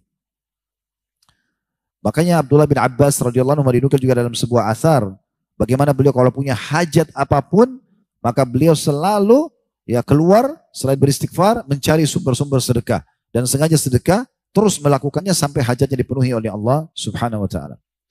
Dalam sebuah asar yang lain, iblis yang kita sudah tahu dia adalah penggoda manusia, musuh yang nyata buat kita. Sebagaimana Allah katakan innahu aduwwun lakum fattakhidu aduwwa. Dia adalah musuh nyata buat kalian. Semua bisikan dia mengajak pada maksiat, maka musuh nyata. Jadikan dia sebagai musuh kalian, jangan ikutin. Iblis pernah berkata dalam sebuah asar kepada Allah Azza wa Jal, pada saat Allah melaknatnya, dia mengatakan, wahai Rabbku, demi keperkasaanmu, aku akan terus menipu anak Adam ini selama ruh-ruh mereka masih ada di badan mereka. Selama mereka belum meninggal, aku akan terus berusaha menggoda dia, tidak pernah berhenti. Iblis aja, musuh kita mengikrarkan diri tidak mau meninggalkan godaan buat kita. Pokoknya sekali dia goda, gagal. Dia goda dengan cara yang lain. Dia goda cara yang lain. Hari ini gagal, besok dia buat. Pagi gagal, malam digoda. Terus sampai dia berhasil. Iblis aja selalu begitu sama kita. Makanya kadang-kadang kita tidak terjerumus satu dosa, tapi kita sekarang terjerumus di tahun depan. 2 tahun lagi, 10 tahun lagi. Karena iblis tidak pernah jenuh. Tapi apa jawaban Allah Subhanahu wa taala pada saat iblis mengatakan itu? Kata Allah Subhanahu wa taala, wa izzati wa jalali. Demi keperkasaanku dan keagunganku, la akfiranna lahum madamu yastaghfiruni. Aku akan terus mengampuni mereka selama mereka mohon ampun kepadaku. Jadi walaupun kau kesesatkan mereka, hai iblis, kau berhasil jerumuskan mereka pada dosa, selama mereka gunakan tiket VIP ini, tiket keselamatan terbaik yang aku sudah siapkan, yaitu istighfar dan taubat, aku akan maafkan. Artinya semua upaya iblis habis hanya dengan istighfar dan taubat. Itu satu hal yang luar biasa. Abu Sa'id al-Khudri radhiyallahu anhu menukil sebuah riwayat kepada kita dari Nabi SAW, dan ini hadis mulia sekali. Ini diriwayatkan oleh Imam Tirmidzi, dan usahakan amalkan ini teman-teman sekalian. Ringan sekali. Dikatakan oleh Nabi SAW, man qala hina ya'wi ila firashi. Siapa yang mengucapkan pada saat dia sedang membaringkan tubuhnya di ranjangnya. Di sini nggak disebutkan malam, siang, intinya dia mau tidur aja. Setiap kali mau tidur dia mengucapkan astaghfirullahalazim alladzi la ilaha illa huwal hayyul qayyum wa atubu ilaih. Aku memohon maaf kepada Allah yang Maha Agung dan tidak ada Tuhan yang berhak disembah kecuali Dia yang Maha Hidup dan terus-menerus mengurus makhluknya, dan aku bertobat kepadanya. Thalatha marrat, 3 kali. Astaghfirullahalazim alladzi la ilaha illa huwal hayyul qayyum wa atubu ilaih. Dan ini istighfar yang paling dahsyat di antara istighfar yang banyak. Walaupun ada sayyidul istighfar juga, tapi ini juga termasuk sangat dahsyat. Kata para ulama hadis, ini pernah disampaikan oleh salah satu dosen kami waktu kami pelajari hadis ini di Madinah dulu, di kampus kami. Dia mengatakan penjelasan ulama karena ada sifat Allah al-hayyul qayyum. Allah yang maha hidup dan terus-menerus mengurus makhluknya. Siapa yang baca ini 3 kali, perhatikan luar biasa. Ini kalau mau tidur. Kenapa sebagian ulama mengatakan hikmahnya? Kenapa disebutkan kalau mau tidur? Karena orang kalau tidur nggak bisa beramal. Kalau dia tidak tidur, dia masih bisa beramal yang lain. Tapi kalau tidur tidak bisa beramal. Maka usahakan tutup dengan memohon ampun kepada Allah. Jadi kalau ajal datang, dia sudah aman. Kata Nabi SAW, menggafarallahu lahu dhunubuh. Allah pasti akan maafkan dosa-dosanya. Wa in kana mithlu zabadil bahar. Walaupun sebanyak buih di lautan. Wa in kana adada waraki syajar. Walaupun sebanyak lembaran daun pohon. Wa in kana adad ramlil alij, walaupun sebanyak butiran pasir. Wa in kana adad ayyamid dunya, walaupun sebanyak hari-hari dunia. Ini luar biasa nih ya. Coba renungi teman-teman, saya ulangi lagi. Selalu kalau ilmu itu hadirkan hati dan pikiran supaya meresap dia.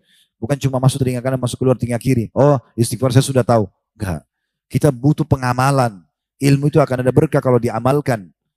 Kenapa ada orang begitu pulang, dia bisa amalkan karena dia niat dari awal mengamalkan. Kenapa banyak orang bubar dari majelis ilmu, dia tidak amalkan atau bahkan dia lupa. Oh, tadi dibahas itu ya. Temannya pada saat mengingatkan misalnya. Karena memang dia tidak niat mengamalkan. Hadirkan hati dan pikiran dan niat. Walaupun mungkin kita menganggap istighfar adalah sesuatu yang mudah diamalkan. Tapi banyak orang yang Allah tidak kasih taufik mengamalkannya. Siapa yang mengucapkan pada saat mau tidur, siang, malam hari, walaupun mau tidur sebentar saja di mobil, gunakan, maksimalkan. Lalu dia mengucapkan astagfirullahaladzim alladzi la ilaha illa huwal hayyul qayyum wa atubu ilaih 3 kali. Diampuni semua dosanya. Walaupun sebanyak buih di lautan. Kita tahu buih di lautan ada saat ada hembasan ombak, ada kayak busa, ya, sebanyak itu pun seluas semua air buih di muka bumi akan dimaafkan. Walaupun sebanyak jumlah daun-daun pohon, walaupun sebanyak jumlah butiran pasir, walaupun sebanyak jumlah hari-hari dunia, semua akan dimaafkan. Maksimalkan ini tiket keselamatan yang luar biasa. Dimaafkan kesalahan berarti aman dari konsekuensi hukuman dan kembali semua fasilitas untuk kita. Dalam riwayat lain, riwayat Abu Dawud, Tirmidzi dan Al-Hakim, "Ghufirat dzunubuhu wa in kana farra minaz zahf." Akan diampuni dosanya walaupun dia lari dari kancah peperangan. Ini termasuk induk dosa besar. Ya. Selain syirik, selain durhaka sama orang tua, selain sihir, salah satunya adalah selain zina, riba, salah satunya adalah lari dari medan perang. Umat Islam kita ini kalau sedang berperang teman-teman haram lari dari medan perang, nggak boleh.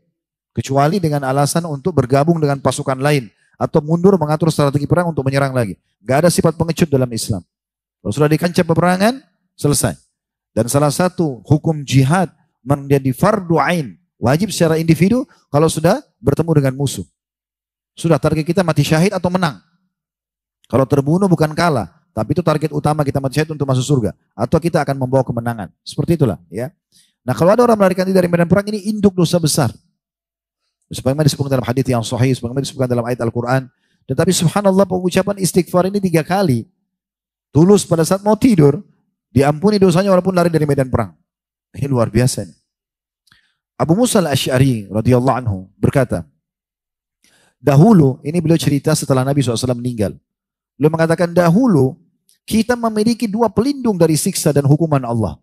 Maksudnya di masa dulu waktu Nabi SAW masih hidup. Ini beliau katakan setelah Nabi SAW meninggal. Salah satunya telah pergi, yaitu keberadaan Rasulullah SAW. Karena keberadaan Nabi itu menahan hukuman Allah datang. Makanya Allah mengatakan dalam Al-Quran, wa anta fihim, wa ma kana Allahu azimahum yastaghfirun.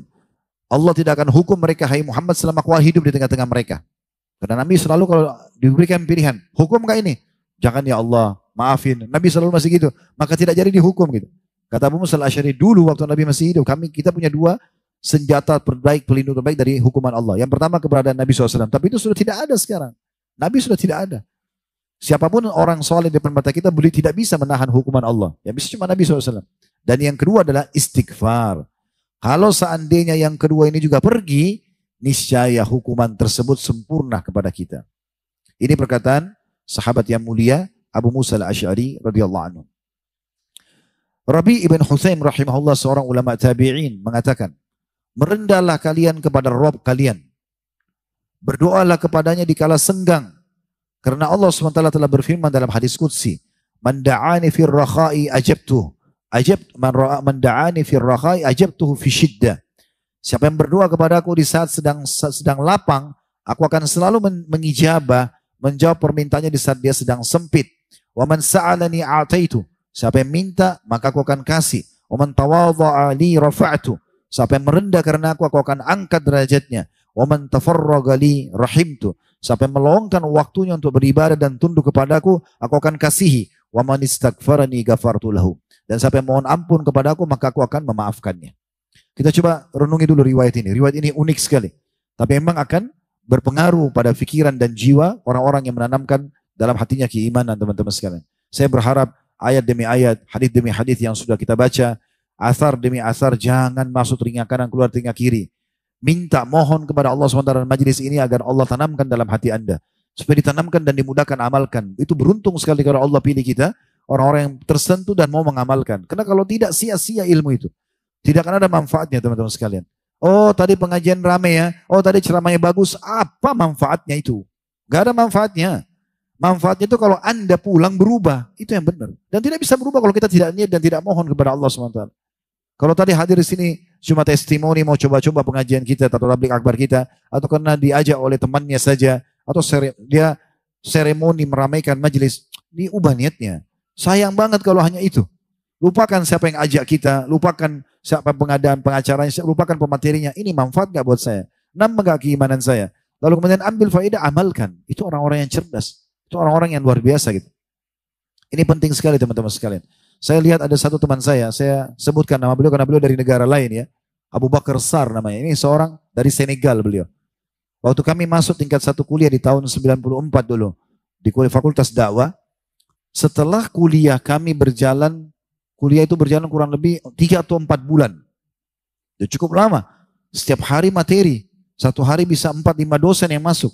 Artinya satu hari itu, kalau orang lupa sudah banyak sekali ilmu yang hilang dari dia. Karena setiap pemateri datang 50 menit, sudah susun materinya, sudah sampaikan ke kita.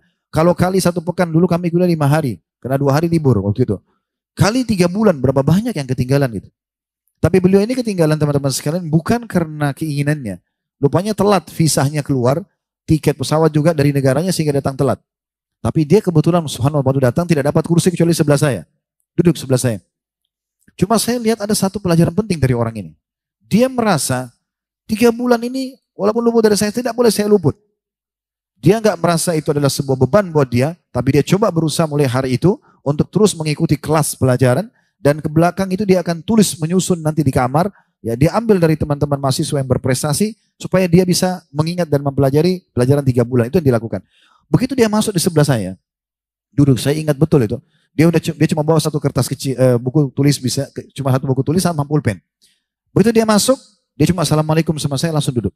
Langsung dia dengar dosen mulai dia mencatat terus. Saya aja tidak serajin dia mencatat, padahal sudah di kelas waktu. Dia catat semuanya.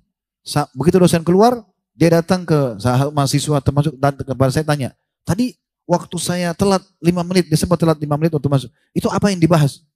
Oh ini disampaikan oleh kami sampaikan. Lalu dia tulis. Semua sampai dosen selesai. Besok juga begitu, lusa juga begitu. Sementara pelajaran yang tertinggal 3 bulan dikejar sama dia di asrama, mulai dicatat, ditulis semuanya. Subhanallah waktu lulus, waktu ujian cum laude. Mumtaz. Dan saya ingat betul, waktu pas mau ujian, salah satu waktu itu mau ujian, dia datang ke saya. Khalid, apa kira-kira yang belum saya tahu tentang ini, bab akidah, ada akidah dia. Yang mau kita ujian kebetulan dan itu nilainya 100 waktu itu. Kalau kita lulus semua full. Saya bilang, Anda sudah tahu ya Anda sudah tahu syarat la ilaha illallah yang disebutkan oleh atau dalam syair? Dia bilang, saya belum tahu itu. Tolong ajarkan saya sekarang. Ini 5 menit lagi bunyi lonceng. Ajarkan saya sekarang. Dia ngomong gitu. Lalu saya sebutkan syair itu. Wa fi syurutin sab'atun kujidat wa fi nususun haqqun waradat dan seterusnya sampai akhir syair. Saya tidak perlu sampaikan karena syair itu cukup panjang, tapi saya sebutkan sama dia pada saat itu dihafal menit itu juga teman-teman sekalian. 5 menit dan syair itu dihafal sama dia dan subhanallah keluar di ujian. Nilainya cukup tinggi, 15 atau berapa nilai hanya untuk syair itu. Disebutkan sama dia waktu dia keluar, jazakallah khair, saya sudah tahu gini-gini. Dan itu dihafal sampai dia keluar. Dan subhanallah dia termasuk mahasiswa yang diterima sampai S3 di Madinah. Tapi saya melihat subhanallah orang kalau mau betul-betul bermujahadah, mau berusaha itu tidak ada kata-kata terlambat bagi dia. Asal dia mau. Gitu. Jadi teman-teman mungkin ada di sini yang hadir di taklim, baru pertama kali hadir di taklim misalnya. Jangan merasa kecil hati dengan, oh tuh teman-teman sudah lama ikut pengajian, mungkin saya enggak. Enggak ada kata-kata itu. Mulai dan jangan merasa ya tertinggal. Itu penting sekali. Ada seorang dai di Indonesia, saya tidak usah sebutkan namanya, sahabat dekat saya. Beliau pernah hadir di majelisnya Syekh Utsaimin rahimahullah. Pergi di sana di halaqah. Karena beliau bukan formal di halaqah ilmunya. Tapi di situ sudah banyak orang-orang Indonesia dan orang-orang dari seluruh dunia belajar. Sudah sekian tahun mereka belajar. Waktu dia masuk, dia langsung ikut dengan materi Syekh. Dia tahu kitab yang dibahas ini sudah jilid sekian, sudah bab hadisnya yang kesekian. Ini sudah banyak ketinggalan. Tapi kebetulan Syekh ini setiap ceramah direkam. Waktu itu masih dalam bentuk kaset. Direkam. Apa yang dia lakukan teman-teman sekalian? Dalam 2 bulan saja. Ya, dia berhasil mengalahkan semua teman-temannya dalam halaqah tersebut dalam memahami ilmu. Termasuk yang sudah berlalu. Ternyata Dia beli semua kasetnya Syekh, dia dengarin semua. Nggak ada waktu berhenti dengar kecuali cuma tidur. Atau dia masuk kamar mandi atau dia sholat. Selebihnya dengarin terus, diulangi sama dia. Dalam 2 bulan dia clearkan semua yang sekian tahun itu. Dia paham sehingga setiap kali Syekh tanya dia bisa jawab. Jadi orang asal mau berusaha teman-teman. Menghadirkan hati dan pikiran ini penting sekali. Dalam ilmu itu penting ya. Karena kalau antum cuma meramaikan majelis ini kecil sekali manfaatnya. Tapi bagaimana kita ambil manfaat dari situ? Kembali kepada Rabi' ibn Hutsaim. Rabi' ibn Hutsaim ini seorang tabi'in yang kalau ngomong itu selalu ilmu saja. Dan selalu bisa berbekas pada orang di depannya. Apakah menambah imannya supaya lebih rajin amal sholat atau meninggalkan dosanya. Jadi setiap orang merasa lemah imannya datang ke Rabi' ibn Hutsaim rahimahullah. Teman-teman kalau ketik kisah Rabi' ibn Hutsaim cukup banyak diangkat dalam artikel-artikel. Dan insya Allah para da'i kita juga kalau audio dan visual sudah banyak mengangkat kisah beliau. Yang jelas beliau mengatakan menasihati orang-orang di sekitarnya. Merendahlah kalian kepada Rabb kalian. Ini nasihat penting sekali. Sederhana tapi penting. Merendah artinya selalu merasa memang kita seorang hamba butuh kepada Tuhan kita. Jangan pernah menganggap teman-teman tidak butuh. Termasuk tanda-tanda orang yang tidak butuh sama Tuhannya tidak mau berdoa kecuali dalam keadaan genting saja. Dia tidak mau berdoa kalau lagi ada makanan, ada minuman, dan lagi ada pekerjaan, dia pikir tidak usah berdoa. Lewat antara azan dan iqamah, lewat waktu turun hujan, lewat sepertiga malam. Untuk apa saya berdoa? Oh semuanya sudah ada. Keliru ini. Justru di saat itu Allah sedang menguji kita. Apakah ini sekarang hamba akan berprestasi dengan seperti ini masih tetap merendah kepadaku, tetap menunjukkan hajatnya kepadaku? Makanya beliau alhamdulillah sambil mengatakan, ya, dan berdoalah kalian kepadanya di kala senggang. Justru di saat itu kalian harus berdoa. Karena Allah telah berfirman, "Man da'ani fir raha ajabtu fi syiddah." Siapa yang sibuk berdoa padaku justru di saat lapang, lagi sehat, lagi ada pekerjaan, lagi ada makanan, minuman, lagi melimpah harta. Tapi justru terus merengek dan berdoa, aku akan jawab dia di saat dia sedang sulit. Ini rahasia luar biasa dibongkar kepada kita. Ini sebagaimana disebutkan dalam hadis yang sahih. Kata Nabi SAW, siapa yang berdoa kepada Allah di saat senggang, siapa yang ingin diijabah doanya, berdoalah kalian pada saat lagi senggang, maka Allah akan ijabah kalian di saat kalian sedang sulit. Lalu beliau mengatakan, juga Allah berfirman, "Man sa'alani a'taitu." Siapa yang mohon, merengek, manja kepadaku, aku akan kasih. Dan ingat dalam bab doa, memohon agar dipertahankan nikmat jauh lebih mulia dibandingkan dan lebih besar pahalanya dibandingkan ada musibah baru kita minta diangkat. Teman-teman dalam sehat begini, bilang ya Allah pertahankan kesehatanku, ya Allah panjangkan umurku di atas ketaatan kepada. Itu lebih besar pahalanya dibandingkan kita sakit, ya Allah sembuhin saya. Sudah betul kalau sakit berdoa minta disembuhkan. Tapi tadi di saat kita sedang sehat dan senggang, kita mohon agar Allah pertahankan lebih besar pahalanya. Di saat kita sedang kaya minta ya Allah berkahi, tambahkan. Maka itu akan lebih afdol, lebih besar pahalanya dibandingkan nanti kita sedang bangkrut, terlilit utang baru minta jalan keluarnya. Maaf, walaupun dua-duanya sama. Dibutuhkan doa. Tapi mengenal Allah di saat kita sedang senggang ini manfaatnya besar sekali. Wa man tawadha'a li rafa'tu. Dan siapa yang merendah karena aku akan angkat. Ingat teman-teman, kita seperti padi, makin berisi makin menunduk. Sudah ada pepatah yang disebutkan di negara kita. Ini baik sekali pepatahnya gitu ya. Jadilah seperti padi yang kalau dia makin berisi makin menunduk kan, makin jatuh dia gitu. Seperti itulah.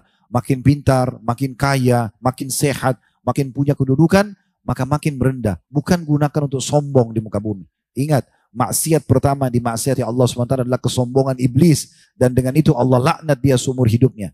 Ini luar biasa. Hati-hati. Makin pintar, makin merendah. Makin kaya, makin merendah. Merendah ini bukan menghinakan diri ya, tapi justru tidak menjatuhkan dan merendahkan orang lain. Itu yang benar ya.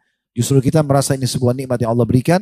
Kita ajarkan ilmu kita, kita berbagi harta kita, kita berbagi tips-tips dan ide kita. Itu yang benar. Kemudian dikatakan, "Wa man tafarraga li rahimtu."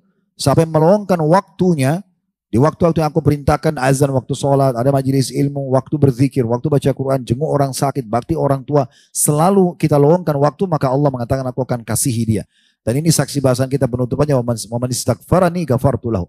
Dan sampai mohon ampun kepadaku, maka pasti aku akan maafkan sebanyak apapun dosa.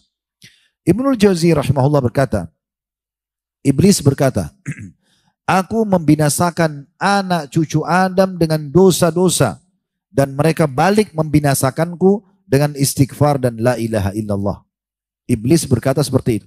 Aku coba binasakan manusia. Karena dia sudah tahu. Kalau ini manusia berdosa, dosa kan berarti dekat sekali hukuman dengan hukuman. Tadi saya bilang pelanggaran dengan konsekuensi hukumannya pasti ada. Aku akan binasakan mereka dengan dosa. Dibisikkanlah zina, dibisikkanlah riba, dibisikkanlah berbohong, dibisikkanlah lihat yang haram, dengar yang haram, pegang yang haram, dan segala macam. Aku binasakan dia dengan dia. Tapi dia membinasakanku dengan istighfar. Walaupun dia sempat terjerumus, tapi tiba-tiba dia istighfar, maka selesai. Maka dia membinasakanku. Apa kata Ibnu Qayyim lanjutan? Perkataan iblis, manakala aku melihat, kata iblis, dari mereka, aku tanamkan hawa nafsu. Maksudnya aku lihat dari mereka peluang untuk menggodanya. Aku tanamkan hawa nafsu kepada mereka. Di mana mereka berbuat dosa tapi tidak istighfar. Karena mereka mengira mereka telah berbuat baik. Jadi kalaupun misalnya ada orang dibisikin sama iblis, dia buat dosa. Begitu dia buat dosa, iblis bisikin lagi. Ah, yang kau buat itu pelanggaran kecil kok.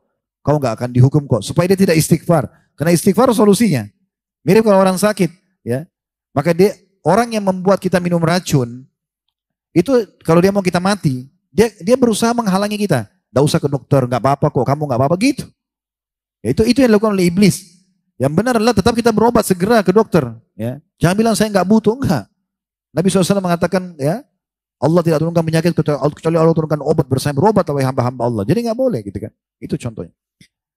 Kata ada rahimahullah mengatakan statement yang menarik. Kata ini seorang ulama tabi'in yang masyhur. Beliau mengatakan Al-Quran telah menunjuki kalian semua jenis penyakit kalian. Dan juga obat penyembuh buat kalian. Ketahuilah penyakit kalian, permasalahan semua yang kalian hadapi, sumbernya adalah dosa. Semua itu. Karena dosa datanglah semua segala macam ujian. Dan obat penyembuh kalian adalah istighfar. Tidak ada yang lain. Segala istighfar dan taubat kepada Allah Subhanahu wa taala. Ali radhiyallahu anhu mengatakan dalam statement yang menarik sekali masalah ini, beliau mengatakan yang aneh adalah orang binasa padahal keselamatan ada bersamanya. Lalu ditanya, keselamatan apa yang Anda maksudkan? Kata Ali, istighfar. Dan beliau mengatakan tidaklah seorang hamba diilhami oleh Allah Subhanahu wa taala istighfar sementara Allah berkehendak mengazabnya. Jadi nggak mungkin orang kalau sempat istighfar lalu Allah mau hukum. Justru orang kalau sempat istighfar berarti Allah ingin dia selamat. Kan gitu. Kalau ada yang mengatakan begini misal, ini biasa bisikan syaitan juga ya. Oh kalau saya sudah tahu istighfar dan tobat solusinya, udah nggak apa-apa saya buat dosa saja. Toh juga sudah ada solusinya. Ustaz sudah buat tablik akbar judulnya kunci keselamatan gitu kan. Oh istighfar sama taubat. Udah nanti saya buat dosa saya istighfar. Saya kembali menjawab syubhat ini teman-teman. Saya bertanya, saya katakan yang pertama, apa jaminannya Anda pada saat buat dosa sempat istighfar? Mungkin di saat itu wafat. Kan gitu. Lagi zina, gempa, rubuh hotelnya. Bagaimana bisa selamat? Lagi buat manipulasi data, dia nikmati harta haramnya, lalu tabrakan, meninggal. Berapa banyak orang teman-teman keluar dari rumahnya kayak kita tadi keluar, tidak sangka ajalnya datang di tengah jalan. Di Jakarta ada kejadian nyata kemarin. Di satu mall, ada orang parkir di satu parkiran. Kemudian dia keluar dengan membawa banyak barang, semuanya bermerek yang dibawa itu. Semuanya bermerek, barang-barangnya, mahal semuanya. Dan tukang parkirnya begitu melihat, ya ini orang kaya nih, mobilnya mewah, dia juga bawa barang ini pasti memberikan tips yang besar. Disambutlah dengan dimuliakan, lalu orang itu naik ke mobilnya, dan kebetulan dia tidak pakai driver, waktu itu dia bawa sendiri. Di depan ada mobil, di belakang ada mobil.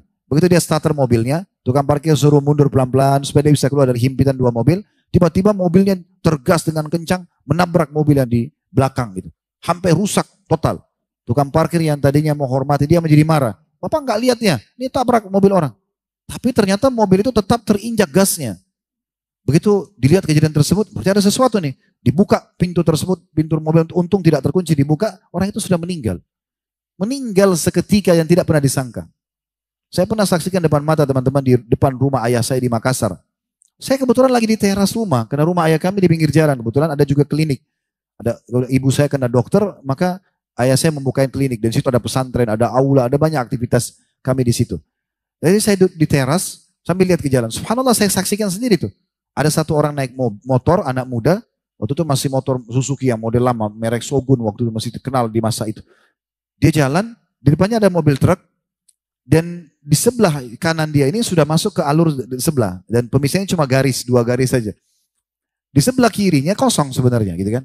Tapi rupanya dia tidak melewati mobil ini dari sebelah kiri. Karena dianggap truk itu lambat. Dia masuk ke sebelah kanan.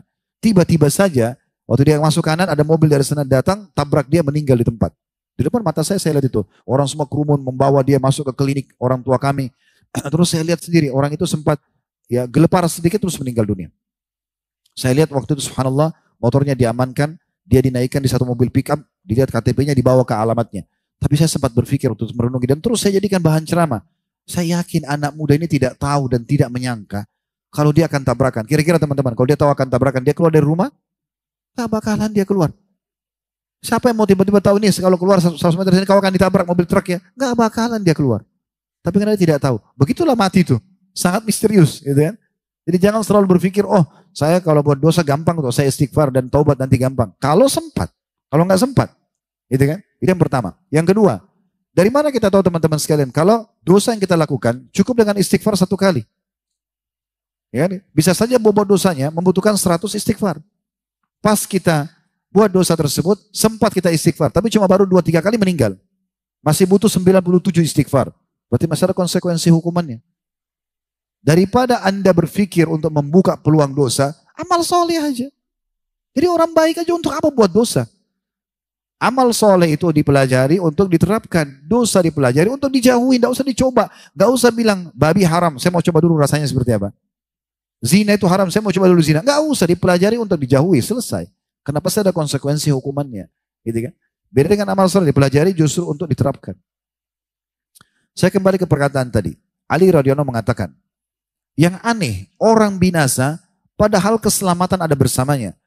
Lalu beliau ditanya, keselamatan itu apa yang Anda maksudkan? Kata Ali, istighfar. Lalu beliau mengatakan, tidaklah seseorang itu atau seorang hamba diilhami oleh Allah.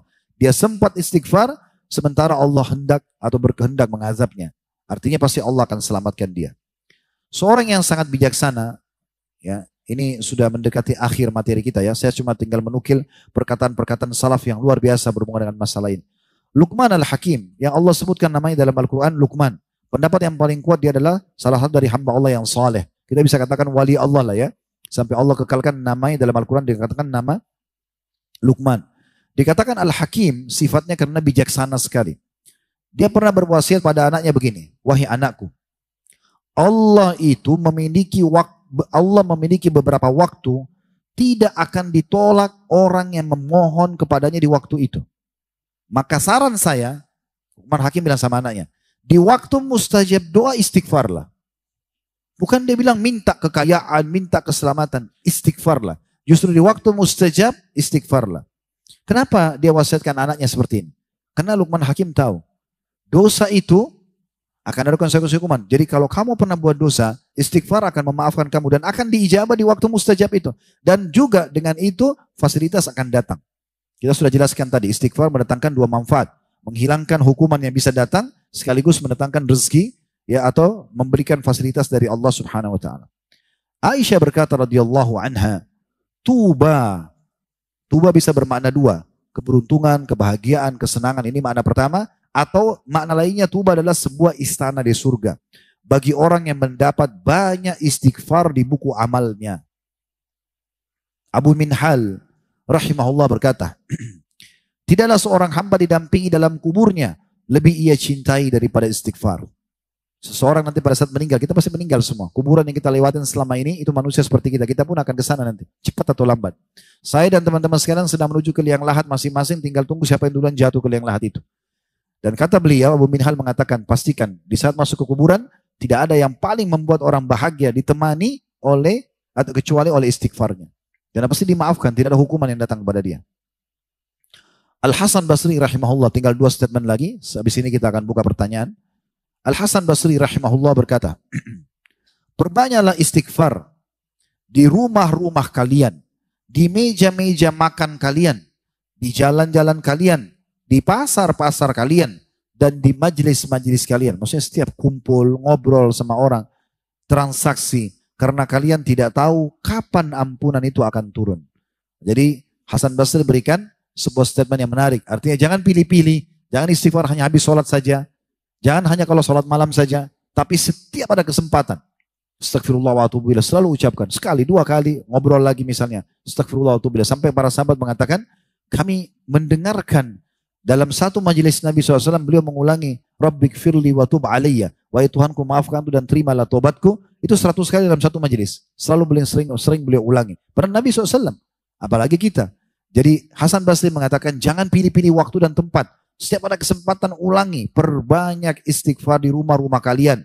Rumah pun di ruang tamu bisa istighfar, di kamar tidur istighfar, ya, di mana di teras istighfar. Yang penting jangan di dalam, maaf, di toilet misalnya. Tempat-tempat yang dibolehkan selalu banyak istighfar. Awal duduk di sofa, astagfirullah wa atubu ilaih. Masuk kamar, astagfirullah wa atubu ilaih. Tadi mau tidur baca, astagfirullahaladzim alladzi la ilaha illa huwal qayyum wa atubu ilaih. Sebelum mulai bicara dengan pasangan atau sudah terlanjur bicara, sama astagfirullah wa atubu ilaih. Awal, tengah-tengah atau terakhirnya itu sangat baik, ya. Dan juga beliau mengatakan, perbanyak di rumah-rumah kalian, di meja-meja makan kalian, di jalan-jalan kalian, di pasar-pasar kalian, dan di majelis-majelis kalian, karena kalian tidak tahu kapan ampunan itu akan turun. Terakhir perkataan Ibnu Taimiyah rahimahullah. Ini pengalaman beliau pribadi, ya, dan beliau mengatakan, pikiranku kadang-kadang terpaku pada sebuah masalah yang sulit bagiku. Ini biasanya karena Ibnu Taimiyah seorang alim, beliau sibuk dengan ilmu, ya. Beliau mengatakan terkadang aku terpaku pada sebuah masalah dan aku tidak tahu apa solusinya, apa jawabannya. Maka beliau mengatakan, lalu aku beristighfar kepada Allah sampai 1000 kali. Terus istighfar sampai aku temukan dadaku dilapangkan dan masalah yang sulit terpecahkan. Aku kadang berada di pasar, masjid, sekolah, tapi hal itu tidak menghalangiku dari zikir dan istighfar sampai aku meraih apa yang aku inginkan. Sebenarnya sangat menarik, ya. Bagaimana beliau memberikan pengalaman pribadi, ternyata kalau sedang ada masalah, ada sesuatu yang membuat kita belum menemukan jalan keluarnya, jawaban dari sebuah ilmu, jawaban dari sebuah permasalahan sedang kita hadapi, terjadi pertikaian dalam rumah tangga, ada masalah anak-anak yang belum terpecahkan, ada pekerjaan dan segala macam, maka beliau mengatakan, maka aku beristighfar kepada Allah sampai aku merasa dadaku lapang. Sampai aku merasa dadaku lapang. Dan begitu seterusnya tentunya. Ini tentu cukup banyak kisah-kisah seperti ini, ya. Makanya beliau mengatakan, sampai saya tidak pernah, walaupun saya lagi di masjid, lagi di sekolah, lagi di jalan, tidak akan menghalangi untuk istighfar karena aku tahu itu solusi terbaiknya. Saya hubungkan kisah beliau ini dengan sebuah kisah lain, kita tutup dengan ini. Dinukil oleh para ulama, ada seseorang di masa dulu terjadi pertikaian dengan istrinya. Ribut. Sampai dia bilang, saya udah tahu ini akan terjadi perceraian. Udah selesai, tidak ada titik temu lagi. Maka saya pun keluar dari rumah saya menjelang subuh. Istri saya pun sudah menyiapkan pakaiannya, sudah akan meninggalkan rumah. Lalu kemudian saya sholat tahajud beberapa rakaat yang saya bisa, lalu saya sholat subuh. Selepas sholat subuh saya berpikir, untuk apa saya pulang ke rumah, toh juga istri saya sudah tidak ada. Lebih bagus saya coba berzikir, beristighfar kepada Allah. Dia bilang, saya istighfar sampai terbit matahari. Lalu saya sholat duha 2 rakaat. Begitu saya pulang ke rumah, saya temukan rumah begitu dibuka pintu wangi, tertata dengan rapi, di atas meja sudah ada sarapan yang enak. Lalu kemudian istri saya keluar dengan berseri-seri dan menggunakan pakaian terbaiknya. Lalu saya bilang, wahai istriku, bukankah tadi kau sudah niat untuk meninggalkan rumah ini? Dia bilang, saya tidak tahu. Kenapa tadi? Saya sudah niat selepas sholat subuh saya akan tinggalkan rumah dalam kondisi saya emosi. Tapi semenjak subuh tadi, hati saya merasa bersalah. Saya merasa kenapa saya tidak perbaiki rumah tangga ini. Dan seterusnya akhirnya saya merasa kita baikkan saja. Kata dia, saya tiba-tiba kebayang inilah waktu pada saya beristighfar kepada Allah subhanahu wa ta'ala. Ada juga seseorang di pasar nggak laku-laku barangnya. Dari pagi sampai sore, sudah mau tutup pasar belum laku-laku. Maka dia bilang, tiba-tiba saya mengingat hadis Nabi SAW.